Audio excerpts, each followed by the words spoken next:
ആധുനിക യുദ്ധരംഗത്ത് കൃത്യതയാർന്ന പ്രഹരശേഷിക്ക് എത്രത്തോളം പ്രാധാന്യമുണ്ടെന്ന് operation സിന്ദൂറിലൂടെ India ലോകത്തിന് കാണിച്ചു കൊടുത്തിരുന്നല്ലോ.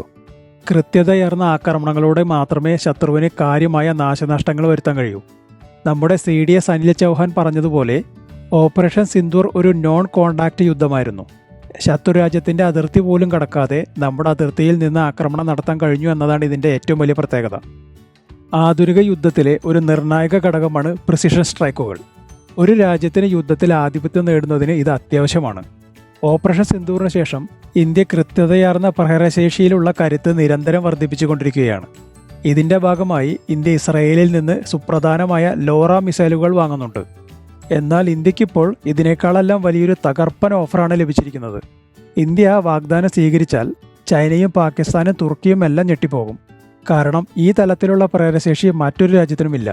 ഇന്ത്യയുടെ എക്കാലത്തെയും വിശ്വസ്ത പങ്കാളിയായ റഷ്യയിൽ നിന്നാണ് ഈ വാഗ്ദാനം വന്നിരിക്കുന്നത്. നേരത്തെ Tu-160M ബോംബർ ഇന്ത്യക്ക് നൽകാനുള്ള കരാറിൽ നിന്ന് റഷ്യ പിൻവാങ്ങിയിരുന്നു. അതിനു പിന്നാലെ 5ാം തലമുറ യുദ്ധവിമാനമായ സുഗോയ് 57E ഫൈറ്ററും സുഗോയ് 35M ഫൈറ്ററും വാഗ്ദാനം ചെയ്തിരുന്നു. പക്ഷേ ഇന്ത്യ അത് മൈൻഡ് ചെയ്തില്ല. ഇതോടെ റഷ്യ ഒരു പടി കൂടി കടന്ന് മറ്റൊരു കിടിലൻ 1-pay-1 കോംബോ ഓഫറുമായി മുന്നോട്ട് വന്നിരിക്കുകയാണ്. ഈ കോംബോ ഓഫറിൽ Su-57E യുദ്ധവിമാനത്തോടൊപ്പം S-70 ഒക്കോട്ടിക് B എന്ന ആളില്ല പോർവിമാനവും ഉൾപ്പെടുന്നു. സുഗോയ് Su-57E ഒരു പൈലറ്റുള്ള 5ാം തലമുറ വിമാനമാണെന്ന് എല്ലാവർക്കും അറിയാമല്ലോ. എന്നാൽ S-70 ഒക്കോട്നിക് B ഒരു ഡ്രോൺ വിഭാഗത്തിൽപ്പെട്ട വിമാനമാണ്. റഷ്യയുടെ ഈ കോംബോ ഓഫർ ഇന്ത്യയുടെ പ്രിസിഷൻ സ്ട്രൈക്ക് ശേഷിയിൽ ഒരു ഗെയിം ചേഞ്ചറായി മാറാൻ സാധ്യതയുണ്ട്. ഈ കോംബോയെ നമ്മൾ സാങ്കേതികമായി MUT കോൺഫിഗറേഷൻ അല്ലെങ്കിൽ മാൻ അൺമാൻഡ് ടീമിംഗ് കോൺഫിഗറേഷൻ എന്ന് വിളിക്കുന്നു. ഇവിടെ ഒരു പൈലറ്റുള്ള യുദ്ധവിമാനവും അതോടൊപ്പം ഒന്നോ അതിലധികമോ ആളില്ലാ വിമാനങ്ങളും ഒരുമിച്ച് ശത്രുവിനെ ആക്രമിക്കുന്നു. ആധുനിക യുദ്ധത്തിലെ ഒരു വലിയ മുന്നേറ്റമാണിത്. ഏതൊരു രാജ്യത്തിനും മറ്റുള്ളവരെക്കാൾ ഒരു മേൽക്കൈ നേടണമെങ്കിൽ MUT കോൺഫിഗറേഷനാണ് ശരിയായ പരിഹാരം. ശരിക്കു പറഞ്ഞാൽ റഷ്യയുടെ ഈ വാഗ്ദാനം അത്ഭുതപ്പെടുത്തുന്നതും അപ്രതീക്ഷിതവുമാണ്. സുഗോയ് Su-57Eയും ഒക്കോട്നിക് Bയും ഒരുമിച്ച് പ്രവർത്തിക്കുമ്പോൾ ഏതൊരു ഡീപ് സ്ട്രൈക്ക് മിഷനും എളുപ്പത്തിൽ നടപ്പിലാക്കാൻ സാധിക്കും. അതായത് ഇന്ത്യക്ക് സ്വന്തം അതിർത്തിയിൽ നിന്ന് പാകിസ്ഥാന്റെയോ ചൈനയുടെയോ താഴ്ന്ന പ്രദേശങ്ങളിൽ പോലും കൃത്യമായി ആക്രമിക്കാൻ കഴിയും.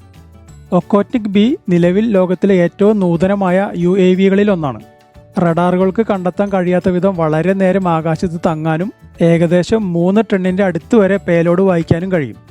ഇൻ്റലിജൻസ്, നിരീക്ഷണം, ഇലക്ട്രോണിക് വാർഫെയർ, സ്ട്രൈക്ക് മിഷനുകൾ എന്നിവയെല്ലാം എളുപ്പത്തിൽ ഇതിന് ചെയ്തു തീർക്കാൻ സാധിക്കും.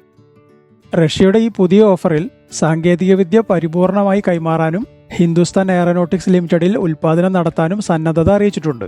ബ്രഹ്മോസിന്റെ കാര്യത്തിൽ റഷ്യ സഹകരിച്ചതുപോലെ Su-57ന്റെയും ഒക്കോട്നിക് Bയുടെ കാര്യത്തിലും ഇന്ത്യയുമായി സാങ്കേതിക സഹകരണത്തിന് റഷ്യ തയ്യാറാണ്.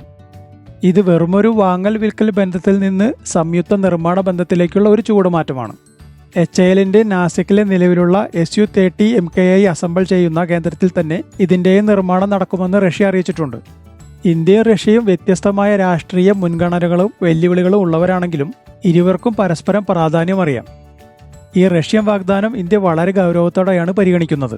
റഷ്യൻ പ്രസിഡന്റ് വ്ളാഡിമിർ പുടിൻ അടുത്ത് തന്നെ ഇന്ത്യയിലേക്ക് വരുന്നുണ്ടല്ലോ. ആ സമയത്ത് ഈ കരാർ ഒപ്പുവെക്കുമെന്നാണ് റിപ്പോർട്ടുകൾ വരുന്നത്. ഈ പുതിയ റഷ്യൻ ഓഫർ ഇന്ത്യക്കൊരു ഗെയിം ചേഞ്ചർ ആകുമെന്നതിൽ സംശയമില്ല. നിലവിൽ ആരുടെ കയ്യിൽ നിന്ന് വാങ്ങണമെന്നതിന് ഇന്ത്യക്ക് തിരഞ്ഞെടുക്കാനുള്ള സ്വാതന്ത്ര്യമുണ്ട്. അമേരിക്ക F-35 യുദ്ധവിമാനം അടുത്തിടെ ഇന്ത്യക്ക് വാഗ്ദാനം ചെയ്തിരുന്നു. റഷ്യ Su-57 വാഗ്ദാനം ചെയ്യുന്നു. ഇതിനു പുറമെ ഇന്ത്യ സ്വന്തമായി 5ാം തലമുറ വിമാനമായ AMCA നിർമ്മിച്ചുകൊണ്ടിരിക്കുകയാണ്. ആയുധങ്ങൾക്കായി മറ്റു രാജ്യങ്ങളെ ആശ്രയിക്കുന്നത് പരമാവധി കുറയ്ക്കാനാണ് ഇന്ത്യ ശ്രമിച്ചുകൊണ്ടിരിക്കുന്നത്. അതുകൊണ്ട് തന്നെ ഇന്ത്യക്കിനി ധൈര്യമായി വിലപേശി കച്ചവടം ഉറപ്പിക്കാം. ഇനി ഈ പുതിയ ഓഫറും ഇന്ത്യ സ്വീകരിക്കുമോ എന്ന് നമുക്ക് കാത്തിരുന്ന് കാണാം. ഇനി ഈ വിഷയത്തിലെ നിങ്ങളുടെ അഭിപ്രായങ്ങൾ കമൻറ്റായി രേഖപ്പെടുത്തൂ.